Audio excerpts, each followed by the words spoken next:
Good day, everyone. Welcome to Post-Roe Show. I'm Nicholas Check. I'm Bekah Compton. And today we'll be interviewing Allison Stump and Kevin Jorrey.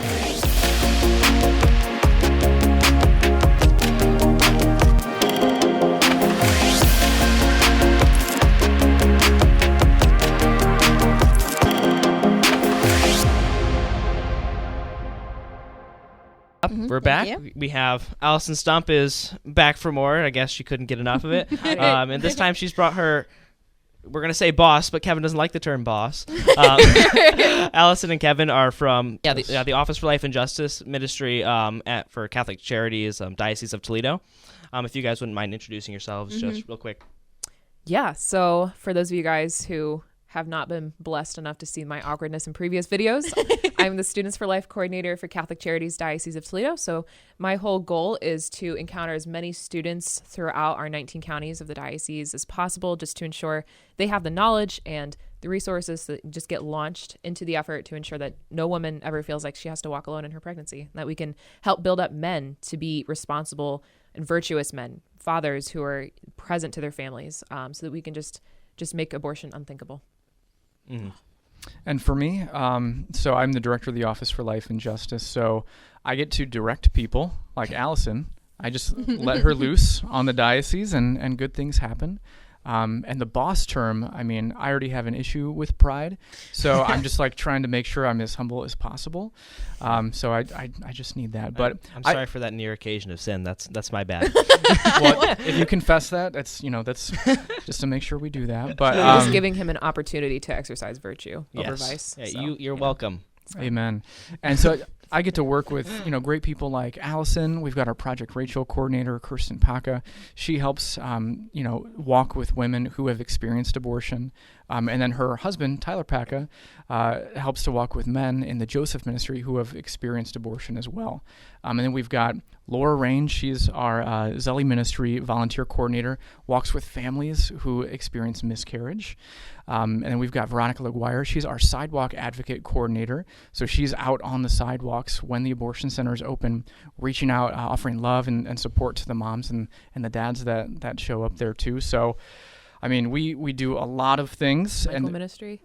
And the St. Michael Ministry, that's something that I help to lead. We do several things, so we can get into that too. But St. Michael's Ministry is something that Peter Range, my predecessor, started, and then I continued, and we're trying to develop it more. But it tries to offer freedom for men who suffer from the addiction of pornography. And so all of these this is a life issue as well. All of these things, they affect the family. It affects, how fathers and mothers and children, they love each other. So, I mean, we have difficult conversations every single day, and it's just amazing. We're so blessed to do it. We get to do meaningful work, Allison, every single day, and we just love it. So God is good, and He's the reason that we're here. That's incredible. That's awesome. Yeah, I didn't know about the Michael Ministry. I knew about a few of your guys' different things. Like, I don't know the extent of what each individual thing is. We can maybe get into that a little bit as we talk. But that's really cool. Mm-hmm. They're actually expanding it over to Mansfield right now as well. So we're trying to create these little pockets, and we're trying to work with Covenant Eyes. And if people haven't heard of Covenant Eyes, it's this software you can put on your computer, your phone, your tablet, and it's an accountability software, so you can't access things you're not supposed to be accessing. And if you try to, you have an accountability partner or like an anchor that all of that information goes to. So it really just helps. There's so many pornographic images all over the place that's something that one of my goals legislatively is to try and literally ban pornography because no one should have pornography. And people may feel some type of way about that, but they're just wrong. So if you think we should have pornography, you're just wrong. But that's just one of the things that we're trying to do in Ohio and our diocese. And we should totally delve into a whole episode at some point just on that in and of itself. There's so much there to talk about. There is. I'll bring one of my friends sometime, and we'll talk about it sometime. We'll have a whole episode on just that pornography. And if anyone's familiar with Matt Fradd, who are the other major players? Christopher West, Jason Everett, and I think St. John Paul II said it, that the issue with pornography is not that it shows too much, but that it shows too little, and it's objectifying people and it's using people. and we're not supposed to be used. We're supposed to be loved, and we are supposed to love. And it gets in the way of that. Mm-hmm. So when we're trying to build up holy families, holy disciples, it gets in the way of that. So yeah, we're trying to build up holy families. Yeah. I know the covenant eyes thing. I know my family uses that. Like, yeah, it's on all of our computers. I know my family, we used to, I think. At least I used to have it on my computer. It really does do good work. Like, it's not even like whenever temptation like is to arise, it's always that thought of, oh my goodness, but would I do this in front of my dad? Absolutely not. Yeah. So I know dad, if I were to ever touch anything, dad would get a notification. So yeah, it's an excellent program, and I do recommend it. Absolutely. Yeah. But if we could dive maybe just a little bit more into your guys' ministries as a whole. We've talked specifically about what you've done before, Allison, but you said you have, I really want to hear, especially with the sidewalk the sidewalk one, you also are doing your 40 Days for Life. If you want to maybe talk about how you guys have been working that and what that has all looked like for you guys. Absolutely. So, I mean, sidewalk advocacy is just so important. That's the last line of defense that we have against abortion, which abortion is the direct killing of an innocent human child. So we're trying to stop that with sidewalk advocacy, and there are several strategies that we try to implement to do that. But just the fact, I mean, we're unique.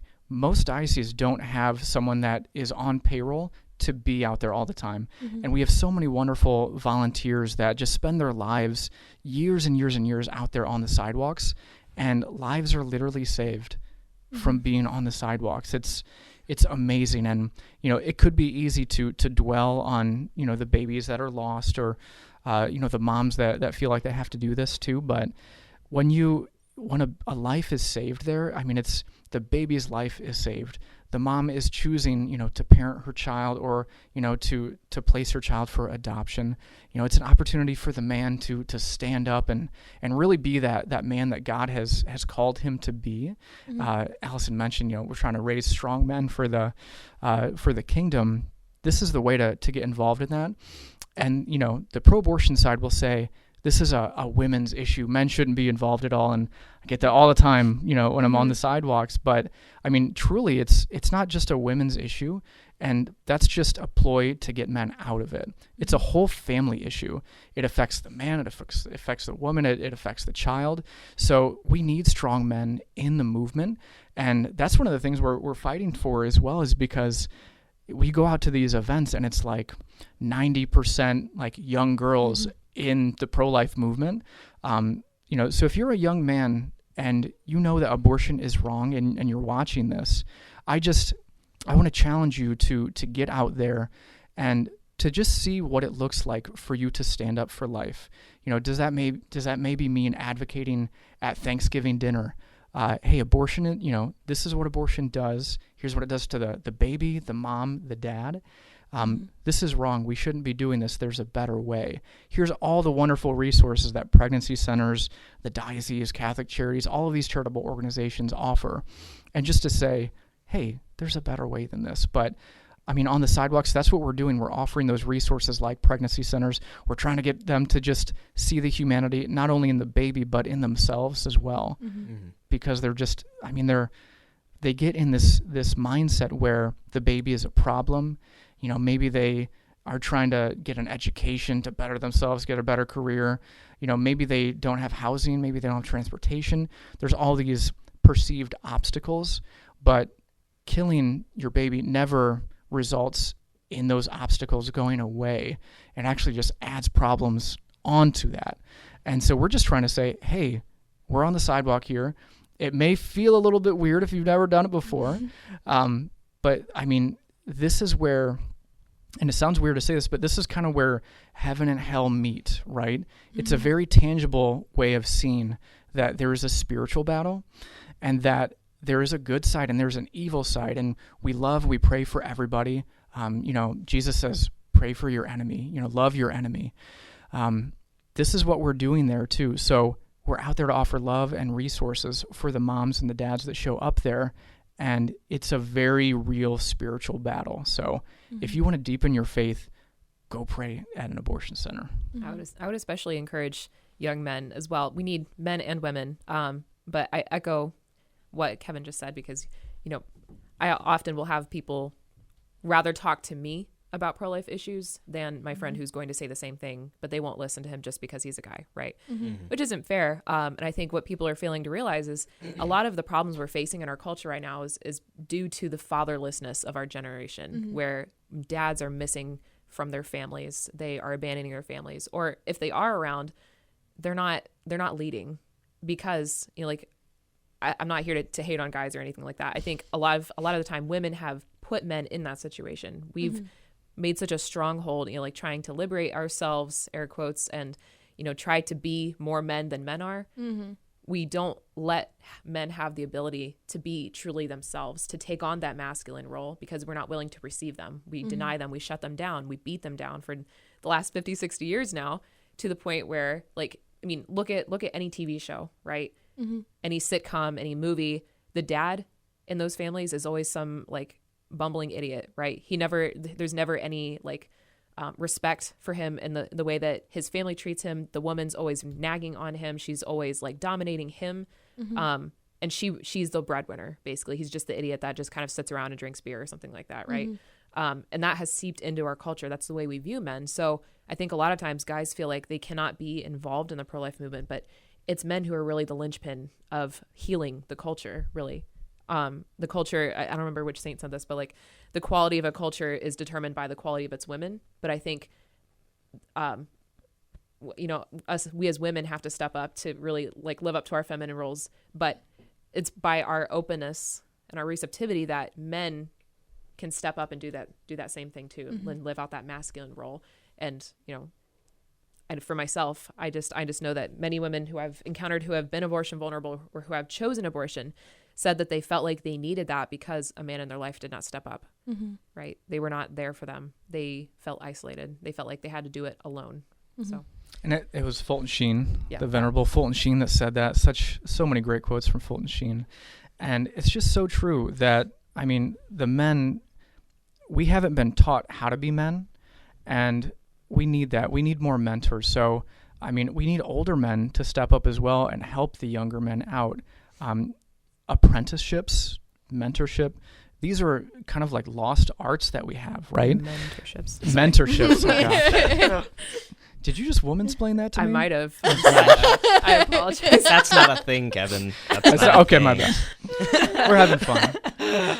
But we need that. So, I mean, all of these male spaces have kind of gone away, and there's lots of, you know, ways that has happened. I mean, the internet is one of those ways, but I mean, you used to go down, you know, people would just go and bowl at their league, you know, every single week, and there'd be camaraderie and fraternity, and we're losing a lot of those spaces. So we have to be much more intentional about how we interact with people around us, and you need that solid group of men to be there for you, but to challenge you and to say, Kevin, you did this thing wrong, or Kevin, you can be better in this regard, or you should have done it this way, or hey, let's have a conversation about this. So we really need that.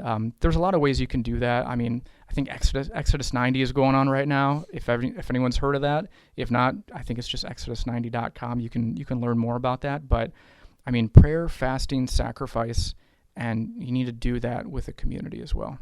I'm sorry. What were you No, saying? you. I can tell you personally, like, I have like a close group of like guy friends that we get together pretty regularly. It's kind of slowly been slipping away, just in that, you know, we're busy, so we're planning on starting to do stuff again soon, more as summer comes along and my college classes are in the way. Anyway, but what I can tell you is having a close group of guys with all very similar values and helping you get yourself to where you guys want to go, dude. Guy groups are top notch. You guys get hype about absolutely nothing, and it's amazing, isn't it? Like, it is. Yeah, like I got some Chick-fil-A. Yo, yes, Chick-fil-A. Okay, Chick-fil-A is that's all something it to be takes. hype about. But like, I can't speak for like women's prayer groups, but I can tell you, at least as a guy, surrounding yourself by just other men, it is so incredible. Like, you can just, for one thing, you feel like you're just getting so much done, and I don't mean that like in the sexist way it sounds, but I mean, you just feel like you're like, whoa, we are just like, we've had really good conversations today. This is incredible. And And you do, and guys are blunt. And if you did something stupid, guys are blatantly going to look at you and say, "Well, that was stupid. Why'd you do that?" Like, and when there's a beauty to the feminine side in that they're so much, they're more gentle, and that's a good thing to have. But also, you need your guy friend to just look you in the face and be like, "That was stupid." Totally. And you really, I mean, what you said this before too, the Fulton Sheen quote. I mean, just imagine too. I mean, the quality of a nation is dependent upon the quality of its women, and that's because, I mean, men want something to fight for, right? Mm-hmm. Like, we want a beauty to fight for, to rescue, and that's, you know, we've lost that, or we've been told don't hold the door open for someone, you know, for a woman coming behind you, and it's like, well, you know, we love and cherish and respect women, mothers, daughters, and we've lost that sense of like authentic chivalry, maybe is a good word for that too. Some people may even put that down, but there's a good way about living in the world, and God made us man and woman, and there's a complementarity there, and guys are supposed to, I mean, we need to be strong. There's a lot of ways to be strong, right? You'll see some of these like more like masculine commentators on the internet, and they say, if you can't bench, you know, 400 or 500 pounds, like, you're not a real man. They're right. They're right. I just want to say they're right. Or the guy who's like hating on Beauty and the Beast. Gaston's actually the hero. That's a whole other conversation. That's a whole other podcast. Just for the record, show. That's an inversion. My opinion. I think it's an inversion of the St. George and the Dragon story. But that's a different conversation. Bias, truly. Maybe St. George is my patron saint, so I have a big love of St. George defeating the dragon. But we do need to be strong, you know, like we have to be, to the extent we're able, you know, physically fit. We need to be able to protect and provide, and there's a negative way that can manifest itself as well. So we have to make sure we're doing it in a virtuous manner. But, you know, we need to be strong. We need to be capable. And other men can help us get to the point that we need to be good protectors and good providers. But it's a lifelong journey as well, and we can always get better. I was going to say, I feel like on the women's side, I feel like women were also taught, especially in my generation, I feel like we're taught to be raised as independent women, that we have to be independent. We have to take care of ourselves. We don't need a man. We don't need a man to take care of us. Like, that is a big staple, I feel like, now in social media, that these women are going around getting divorced left and right because they don't need a man. If a man doesn't treat them right, they're gone with a snap of fingers. It's not about love anymore. Right. Love, kindness, respect. It's just a thing that you need a man. And if your man doesn't treat you right, doesn't give you money, doesn't give you a ring, doesn't give you flowers every single day, then they're gone. You're divorced. Because it's all about what they do for me. And what I get out of it, right? I've been seeing on the last like 5-7 years or so, people posting online, like they'll have actual photo shoots of, like, you know, you had your photo shoot for your wedding where you're wearing your wedding dress, husband's in his tux, you know, it's beautiful. Then they get divorced, and the girls are going out and having these professional photo shoots where they're destroying their wedding dress, like throwing paint all over it, driving through the mud, like, just, you can feel the anger where they're trying to claim, this is a victory for me. I'm going to be better now. I'm going to feel better about myself. But it really is, it's sad. Yeah. Because that, all of that rage and all of that, like, just, that's destructive of what, about what they're doing, is coming from that place of woundedness, because we were made for one person. We're made for another. We weren't made just to make ourselves happy, you know? So I see that. I definitely see that a lot. I was definitely taught also, like, ultra independent. Like, if you choose to rely on a man, that's your decision, but, like, you're going to be kind of looked down on. Yeah. Like, you can choose that, but, like, make it very clear that you made that choice, and no one's putting that on you, because that's clearly some inferior way of life that's, you know, demeaning to most other women. And don't ever make other women feel guilty that they did not also make that choice. Yeah. Which is very sad. Because we have a lot of unhappy women who are forcing themselves to work 10, 12-hour days in corporate world. They're exhausted, but then they also, you know, they have that natural desire, that drive to bear children. They don't start until their 30s or 40s to have children. So then they get home from work, they have kids, and then they work that full-time job. They've been away from their kids all day. They're paying exorbitant amounts of money for childcare because they are not home to watch their children, to form them. They're paying for these crazy expensive private charter schools, whatever, Montessori, everything, you know, they get home, they're exhausted. Then they have to also cook dinner. Then they have to spend like maybe an hour with their kids before it's time to go to bed. And then also try to keep their relationship going with their husband. Like, it's no wonder women are so unhappy right now because we're not designed to do that. We're not designed to go do the full-time job outside of the home and then do the full-time job that was supposed to be all day at home in just a matter of an hour and a half. Sorry, this makes me think of this is one of the most homeschooled things I've heard in a long time. Was my mom sent some of my older siblings. I never got the chance to do this. I think it might have been COVID that got in the way or whatever. But my younger siblings, they went to this like, it was supposed to be this like thing they did at Bekah school where they talked about money and how like it was like called like real finance or something like that. Whatever. Yeah. It was like a real simulator. Yeah, something like that. A simulator. But it drove my siblings nuts because in the options it was so like, bad. And you have to pay for childcare, and they're like, can't like I just like watch my kid? Like, can't I just have get my spouse stay home? Nope, absolutely not. My siblings are like, but if you're married, I know you have a spouse, and they're like, and you have to pay for formula, and they're like, why do we have to pay for formula? Right. And my siblings got so mad. In that simulator, I almost went broke because of childcare. Yeah. I'm like, I don't want to pay childcare. Yeah. I'm going to go broke. My siblings are like, this is ridiculous. Just stay home with the kids. Yeah. But it's funny because I didn't think today would turn out to be the destroy feminism episode, but like didn't we literally talk about that? We're like, wouldn't it be wild if we literally just talk about feminism the whole time? And then that's just kind of what happened. Wouldn't be we bad. did not plan for that, and here we are not planning for that. One thing I think I'm gonna add this too, because we were talking about essentially like, you know, calling guys forward, but one thing that's really I've noticed is it is so hard to be a guy in a world where feminism is so prevalent, and like you try to hold open the door, you try to do this, that, and I tried. You know how many times I've tried to pay for someo's meal and they're like, no, I can do that. I'm fully capable. I have my own money. It's like, yes, I know you have your own money. I know you can open a door. Like, I see your two arms. I know you can move that door. But let me do it. So there's a certain amount that guys need to keep persevering and keep trying, but also women, let him hold the door for you, man. Like, woman, sorry. Let him hold the door. If they offer to buy you the meal, like, if there's not like a reason, like, I don't know, maybe they bought it the last like 6 times or something, I don't know, and then maybe you can offer, but also just let him help you. If he's trying to do this, let him grow by doing this good act instead of just shooting him down, because then maybe next time he's not going to want to, because last time I held the door, they were offended I held that door. And then he we knows get you mad. Can, we get mad if our boyfriends or our husbands don't you know, bend over backwards to do nice gestures and like surprise us with things. Well, because you spent your whole dating relationship telling why he shouldn't do any of those things, treating him and like making him feel inferior. Yeah, no, I see that all the time. I've given up. I used to be like, no, let me pay, but no, I've just given up. I'm like, fine, do it. Just let him. Fine. Just thank you. But I see that in my friends, where their boyfriends want to pay for their meal, but the girls are like, no. And so they'll actually try to sneakily steal the receipt just so that they can pay.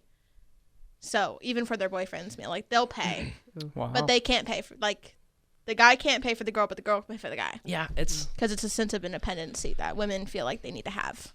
I will say that I feel like there's a resurgence of getting back to the way that things used to be. Because we're questioning things now, and that's a good thing, is we're saying it used to be one way and then it changed, but we've grown up this way, so we don't understand why it was the way it was before. So we're like, we're having these conversations all the time with so many people. It's like miraculous in kind of a way. I will say I have met so many single older women in pro-life ministry now. And they tell me, you know, I was involved in the sexual revolution. You know, I got swept up in it. And they're like, I wish I wouldn't have done that. And I just wish I could be a mom, but it's too late for me. And your heart just breaks for them, right? Like this whole, some type of like spirit swept through America. And probably the rest of the world too. There was lots going on in the 60s, right? And we've lost something. So I'm 35, so I'm much older than you guys, but this is still kind of my generation too. So, you know, we're going through the same things, but technologically it's a little bit different. But we're asking, like, how could it be? So like my wife and I, we have these conversations like, what would life look like if you stayed home? And we're just asking the question, and we'll say, well, you know, please forgive me. This is, it's almost sad that like I have to even start this with an apology. So I'm going to try to not do that anymore as well, because we just have to say these things, right? But like, imagine if I go out, I earn the money that we need for our family. And then imagine like she puts in 8 hours in the home. It's hard to keep up a good home the right way. Like, it's tough. If anyone's heard of like theology of home, or all these beautiful ways to take care and make your home a beautiful place, like, I mean, yes, having the dishes, laundry, those basic things done, but like make the home a beautiful place to welcome in children, to welcome in friends, build that community. And then you don't have to spend the weekends getting back to zero so you can start your work week again. Like, as Americans, we keep kicking the can down the hill, and it shouldn't be this way. Like, it doesn't have to be this way. Now, it's not always reasonable for someone to, you know, inflation, everything's so expensive, right? Like, we've almost been like put into this 2-income trap, right? And so like sometimes like you just have to do that. But wouldn't it be nice if we could say, here's the ideal? Wouldn't life be great if someone could plan trips during, you know, for the weekend, and every weekend we just concentrate a little bit more on leisure instead of just work all the time? What do you guys have those conversations? Like, is this something you guys think about? Your aspiration? That's great. I want to stay at home. Yes. Yeah, I mean, I don't want to work. I mean, I fully want to get a job in the future where I can just support a one family income. And even what you're saying about the whole leisure thing, I've kind of made it like my personal goal to not do as much homework as I can over any weekend. And that has done me so much good in college. Like, I was dreading college. I'm like, oh no, I've never done school before. I'm just the homeschool kid who did 12 years, I guess, at my home. But no, college has been kind of a breeze. And part of the reason I think it's been so nice is that I keep my weekends so free because I need my social life. If I don't have it, my grades start to kind of plummet. I need to consistently be in a good mood. So, you know, I get all my homework done usually by Friday, sometimes Saturday, but I don't do any on Sundays. I try to keep those as leisure as I can because, you know, everyone needs a good day of rest, dude. Like, God literally tells us to rest. Yeah, I know, which is why I'm like, if I can help it, absolutely no homework on Sundays. Yeah. That's awesome. Saturdays I can bear sometimes, but Sundays I'm like, Yeah. So, like, when you guys hear the word feminism, like, what do you guys think? Like, what is that? Because I talk to some people, like, I'm the black sheep of my family. Like, most of my world that I came from are people that don't agree with the things we're talking about right now. I grew up in like a much more liberal area. And so I'm used to like, I changed my mind. I used to be, you know, completely opposite of what we are right now. So working through these arguments, I have an understanding, maybe a little bit of like what a lot of people think feminism is. And maybe a lot of people would just say like, I think that just means like we're, you know, men and women are equal. Like, is that what you guys hear when you hear feminism, or do you hear something different? When I hear the word feminism, my brain immediately, instead of like going to people in my lives or going to like arguments, I go to social media. I think of social media. I think of the women on social media who are arguing and realizing all these life crisis things, like women over their 30s realizing that they actually want kids in a home. They don't want to work their whole lives. They want to have children, but it's basically almost too late for them to have kids because they're past that stage in life. Or I see women who are still in their 20s, but they're going to go to the gym and they're buff. They're really buff. And then they go online and then they complain. They're like, I see all these gym guys who are like big and broad and like, I want to date them. But all their wives are like pretty and they're girly and they're just like that type of thing. And that's what my brain goes to when I hear it, is those women complaining about their lives and feminism because they went the feminism route and that didn't help and that didn't work, and now they're stuck in this life crisis that they can't change. Right. I think women have been sold this counterfeit of like, you input XYZ and you will get this happiness result. Yeah. Right. Like if you become very strong, like you said, the bodybuilder girls, like if you become I have a lot of friends who are very strong. Shout out to Jamie Curry. She's a rock star. Yeah. Love you, Jamie. But like, I think she had a healthy way of doing that. But like there are people who like they make it their entire identity, fitness and health and stuff like that. So they go through all of these hoops. But then, like you said, that's not what most men are looking for. They want someone who like they don't want to be beaten down by a woman. They want to be able to protect and provide. And if the woman that a guy is, you know, considering discerning with just has her whole life figured out and doesn't need any help and will not accept any help, then it's like you kind of back guys into a corner, right? Like, what can I do for you? Like, you feel like you have no purpose. That's kind of what I've had guy friends tell me, at least. So yeah, I think feminism is definitely just this, it's a perversion of the real, right? It's this counterfeit that offers us something, but like actually fulfills the complete opposite. Yeah. And you have all these people unhappy. If we bring it back to, I mean, the pro-life issue, because I think that's what this focuses on. And that's where I want to bring it to is feminism and abortion really do go hand in hand, because feminism, you know, we're not talking about men and women, you know, being equal. Like, we have equal value because we're all made in the image and likeness of God, right? Like, let's just say that. But what feminism does a lot of times is it says, in order to be equal to men, because it presupposes that women are not equal, in order to be equal to men, you have to be like men. And in order to be like men, you have to deny your biology.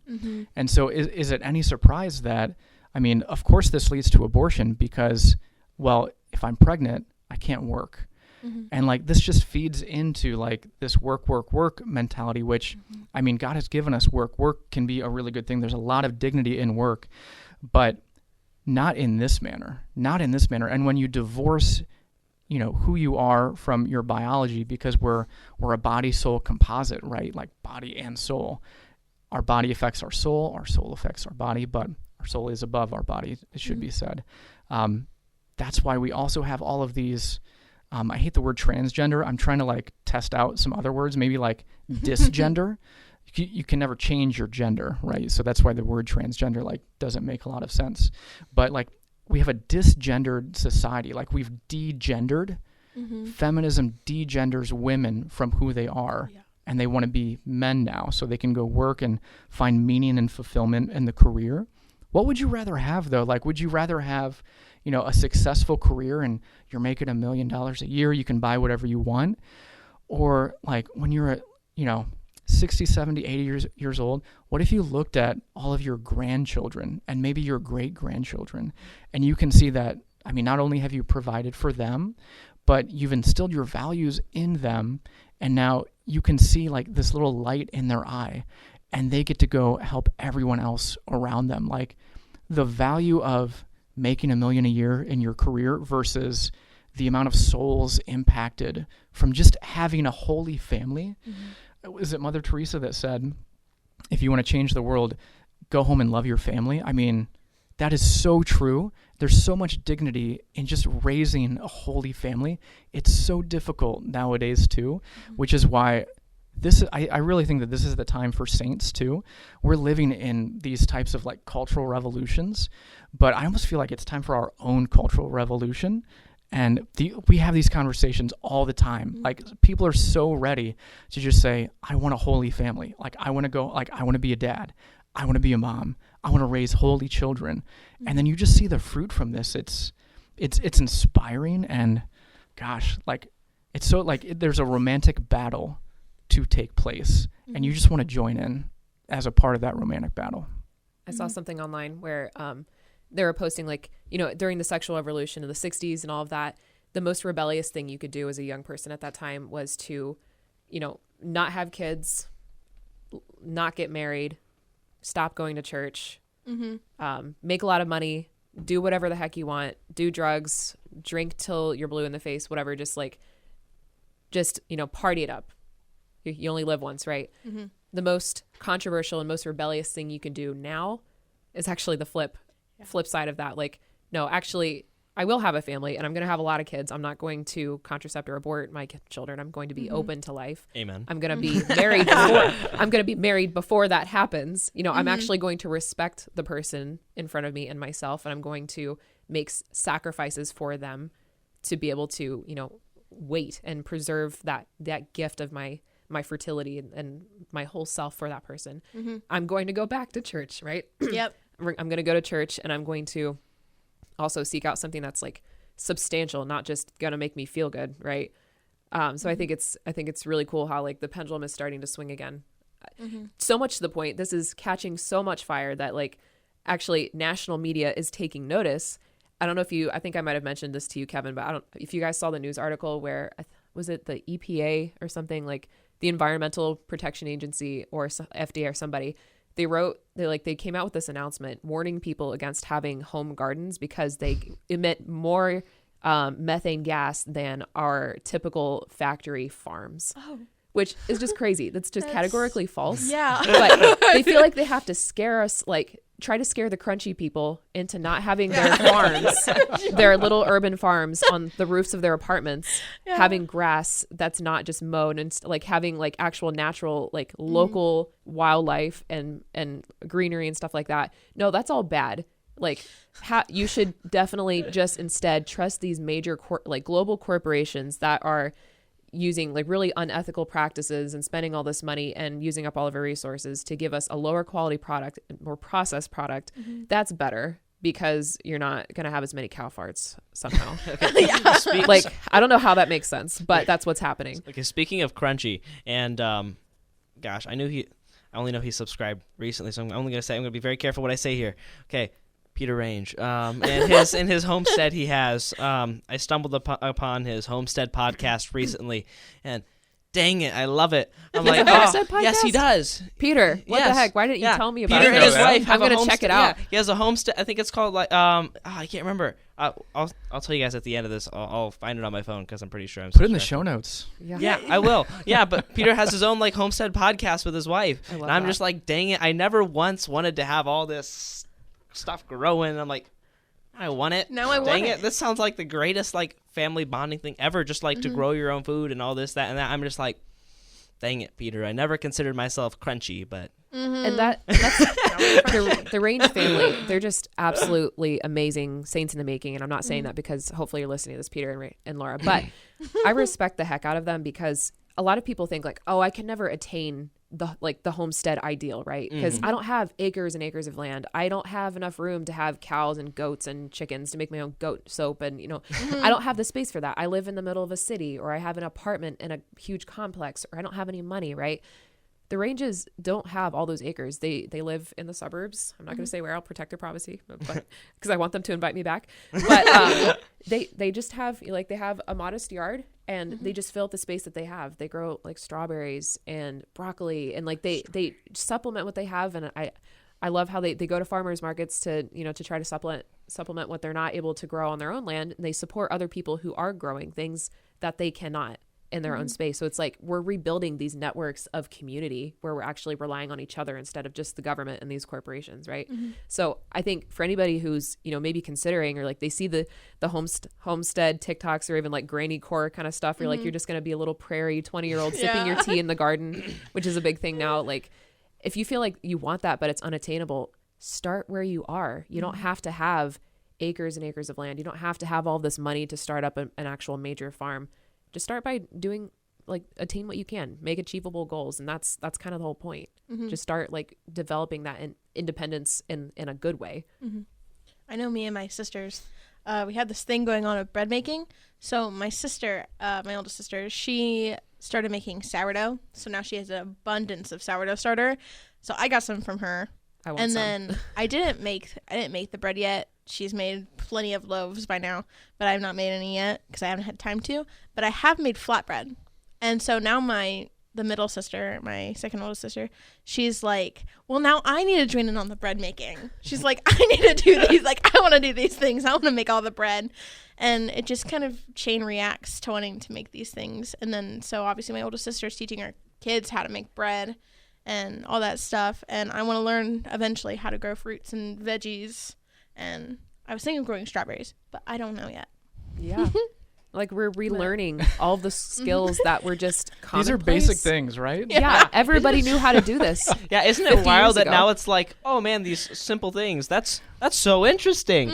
Like if you were to go back in time and try to tell people, I couldn't even give you, but like tell them that. It's like, oh, I started baking bread. They look at you and be like, Did you starve before?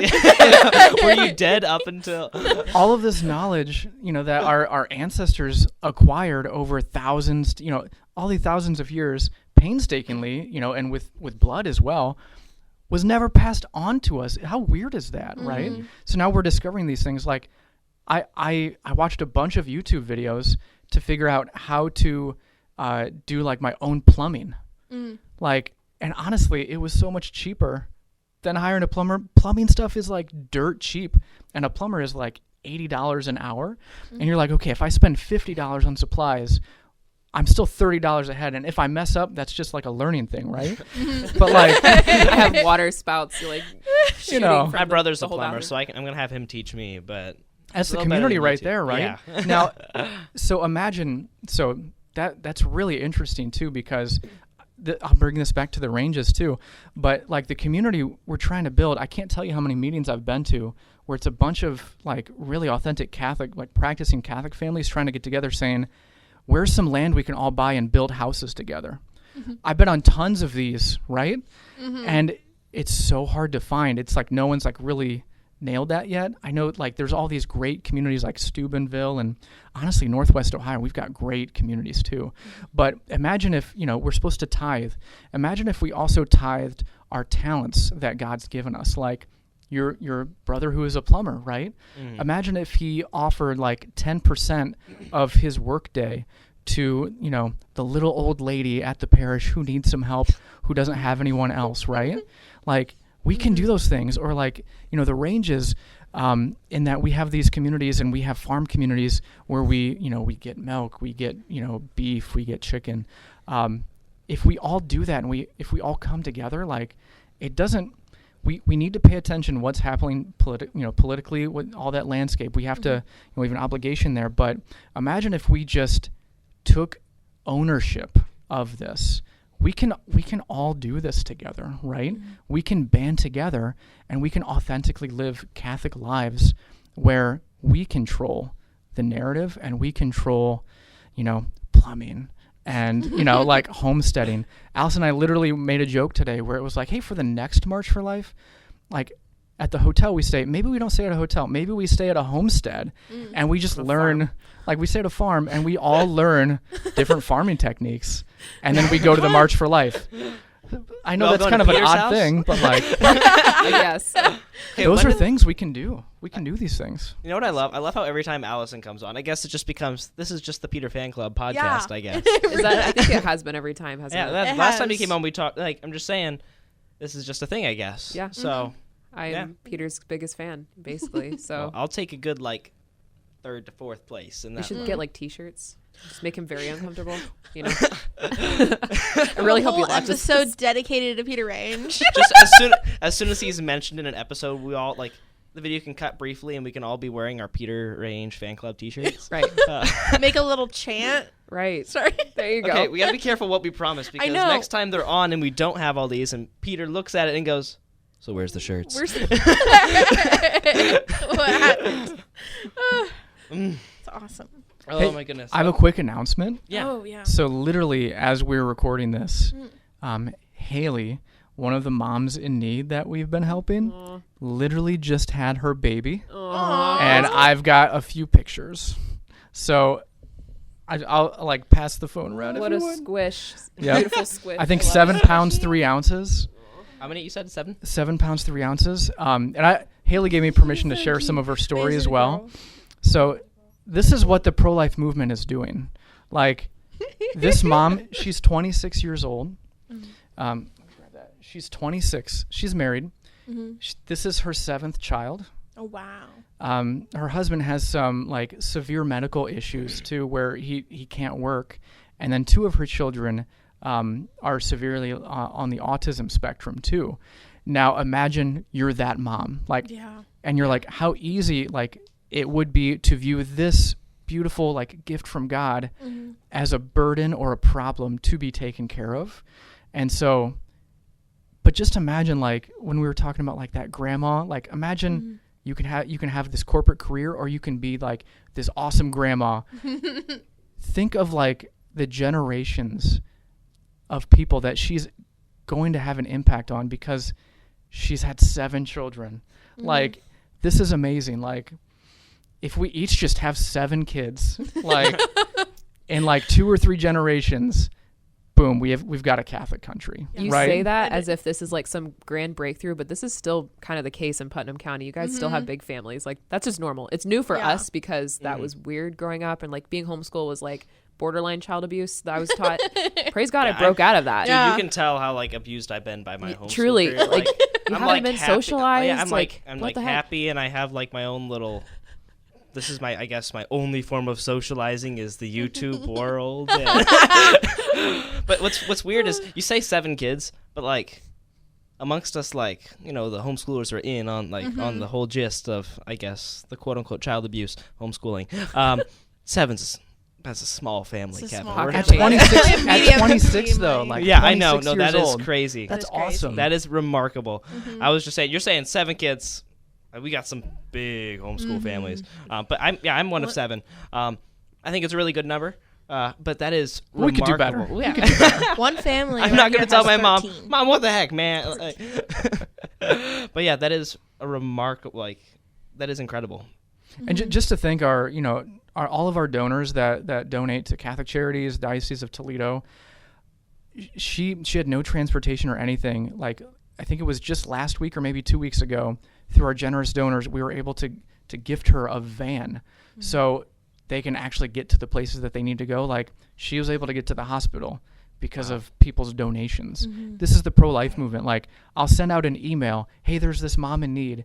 Within 30 minutes, people have donated, and people take care of each other. And it's just like one of the most beautiful things.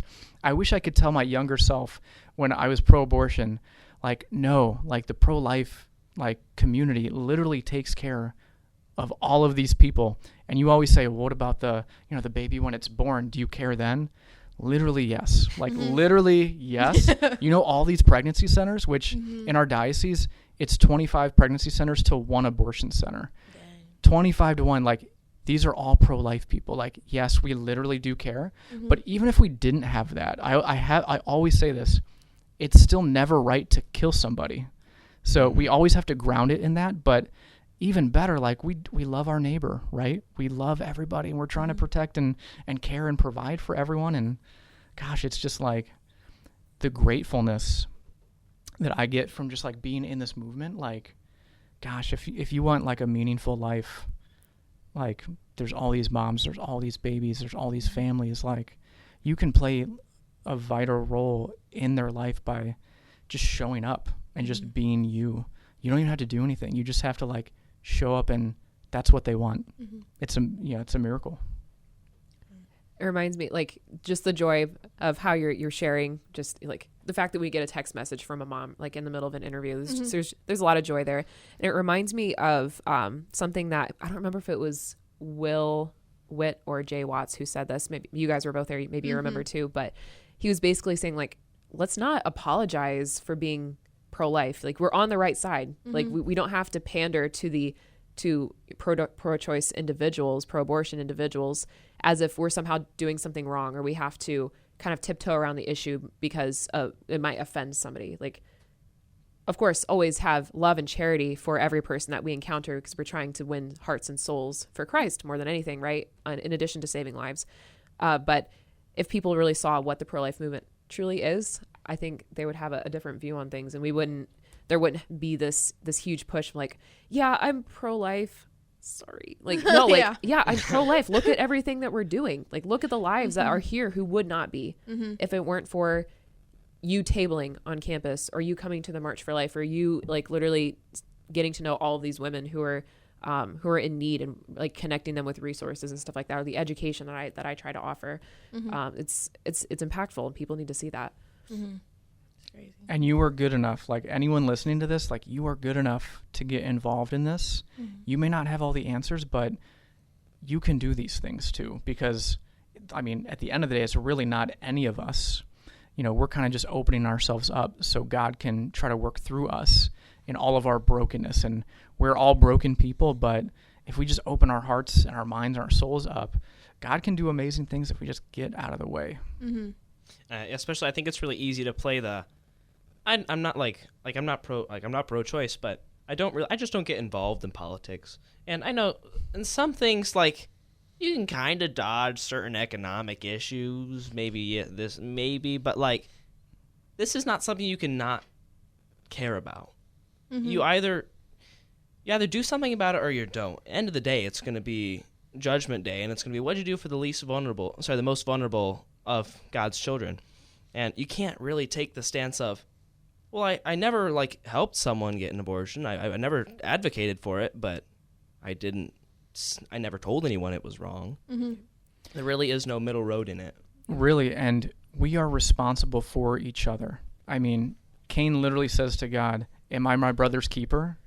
And God never like really says it, but it's like, yes, like you literally are. And if anyone is like, read Solzhenitsyn or any of like, the early authors, that talk about some of like the Soviet gulags, Jordan Peterson talks a lot about this too, but like he was in like these prison camps and he's like combing through his life and he's trying to right all of these wrongs, like every wrong that he ever did, he's trying to right those things. And then he comes to this one conclusion that's every man is responsible for everything he does and for everything everyone does around him. Just think of that ownership that we have, right? I was like a socialist, extreme liberal, and it took a while to come to these, conclusions, but I was open to it. But from that viewpoint, you kind of get to this more like libertarian viewpoint. I feel like a lot of people get trapped in like this libertarian viewpoint. Mm-hmm. But if I can just say, like, being libertarian is not Catholic. Like, it's the opposite of Catholicism because it's just saying, I'm going to do my thing over here. Mm-hmm. You can go do your thing over there. We're not going to be, with each other at all. But like, we're made for each other. Like, we're made for communion. We're made for love, all of these things. And I am responsible for you guys. You guys are responsible for me. Mm-hmm. Take that. But just like, imagine what you can see why America flourished. You can see why, the Catholic Church, guided by the Holy Spirit, has flourished, right? And we have issues, we're human, right? But we have ways that we can, journey together. And imagine if you took responsibility for yourself and your family and your friends, and then you kind of like, it's like you're testing like the water when you get in a pool. Like, you dip your toe into a little bit of the outside world once you get those other things right. And you have no idea, by just honestly living, telling the truth, and trying to live out your Catholic faith, it will send shockwaves through society. Because how many people do you know? Do you know like 100 people, 1,000 people? How many people do you know? Do you know those people? We each have these network. Like, we're all in like a node in a network, basically. And if we change, if we're more virtuous, then people around us see that. They want to change. People around them see that. And it's, Christianity exploded. Not only because Jesus is God and he was crucified, died, resurrected, ascended into heaven. All of that is true. But he entrusts building that kingdom. I don't know why, because he's God, not me. But he allows us to like co-create with him. And he allows us to do these things because it's good for us. It makes us more virtuous. Imagine like the adventure you could take if you start living your life in accord with the way God wants you to live. Mm-hmm. Like, yeah, massive. Thank you for coming to our TED Talk. Yeah. That's totally my TED Talk. I love all of this so much. I'm so sorry. Like, I can't help but share that. it. We're not going to apologize. I don't apologize. Never apologize. We're not sorry at all. We mean it. Oh, dude, one of these days we'll have to. Kevin, we need to have you back on for sure. Just like, there's so much we've talked about, and I'm like, we just need to dive into these and deep dive. Like, and we've had Allison before. Like, of course, I always look forward to seeing you, but I'm like, there's so much unknown I don't know about you, Kevin. I'm like, okay, you'll be back. I need to share your testimony, your witness at some point, because that's like a whole story as well. Mm. Yeah, it's a lot. Yeah, it's like, well, I'd love to dive into it now. It's like, that's going to be too long of an episode. That could make a whole nother one. I've got one thing. we shared a little bit about, this mom, Haley, who just had her 7th child. And there's so many moms that we're helping all around the diocese. But what we're trying to do is the USCCB, the United States Conference of Catholic Bishops, started this initiative called Walking with Moms in Need. And it's a parish-based, but like nationwide effort to where they give us the tools, and then we start these groups to where we can walk with moms like Haley, or like these other moms that have chosen life too. So we've got over 20 groups in the diocese now. Shockingly, though, and it's probably because you guys already do a lot of these things, I don't have any groups in Putnam County for Walking with Moms in Need. So however if you're from Putnam County listening to this, like, let's get together. You guys already do so much to support life. Like, I know it's going to be no problem to start one of these groups here, but like, let's get together, I almost started singing a song from this one movie. What's the one movie with the 2 twins? Parent Trap. Parent Trap. Together. Yeah. Yes, I knew that was as soon as you said let's get together, that was the song that was playing in my head. I'm like, My wife's been playing that movie like once a week. Okay. But like, if we can get together, I can't say that. We can have like a measurable impact on these families too. So let's get together, let's formalize those things, and like, let's literally walk, with moms in our own communities and neighborhoods, and let's save souls. I mean, ultimately, that's what we're doing this for, is to save souls. Yeah, and you reminded me also, I don't know if I've told either of you guys this yet, but it's just recently we're able to like publicly like advertise and stuff like that. Catholic Charities is co-sponsoring with Ohio Right to Life, Students for Life, Created Equal, all these different pro-life organizations for a statewide student pro-life conference. So think summit, but like statewide scale. So Trent Horn is going to be our keynote speaker. He's going to be, speaking about kind of based off of his book, The Persuasive Pro-Life book that Nicholas has a copy of. Yes, right here. That. Buy it on Catholic Answers. Go Trent Horn. So he's going to be speaking, to offer apologetics training, just to go deeper into what, a lot of clubs have started to have those conversations and getting to know how can we engage in the pro-life conversation in an effective and bold and compassionate way, but just taking it a step further. There will be also, I think we'll have different tables for the local organizations throughout Ohio so that students can network and, maybe find a job, internship, stuff like that. So it's actually going to be on May 18th. It's a Saturday from like 9 or 10 a.m. till 2 or 3 p.m. It's like $20 to get in, and it's going to be at OSU's Newman Center. So I've been telling people, just come if you want to like do a college visit. You're already in college. You got this. You've got your certification. You're good. But like for anybody listening to this, if you want to make a double purpose of it, go visit OSU, but come by the Newman Center. Join us for this awesome event. We're trying to get that started since it's really been since COVID, since we've had a statewide pro-life conference like this for students. So if you're in high school, or even if you're a really cool 8th grader, you come along. College student, you're here for it too. So yeah. You're really cool. Amen. And then lastly, we've got our 40 Days for Life going on currently. It goes through March 24th. So go to 40daysforlife.com/Toledo to sign up to pray. Awesome. Yes. Thank you guys very much. Thank you. Special thanks to Holy Family Radio once again for having Thank us. you. I usually thank Deacon Jeff Compton for being our tech guy, but today it is my terrific cousin and Bekah's brother, Isaac. So thanks, Isaac, for thanks for having a good mini Jeff in here to fill in for us.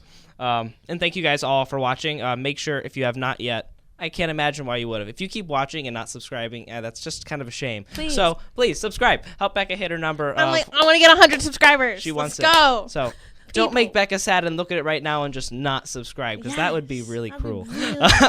But leave a comment if there's anything specifically you want to hear about in the future. Thank you, Allison and Kevin, for coming out here and talking to us. We appreciate it. Thanks, guys. Hey, thanks, guys. See you next time. Thank you. As we wrap up, All right, bye. God bless.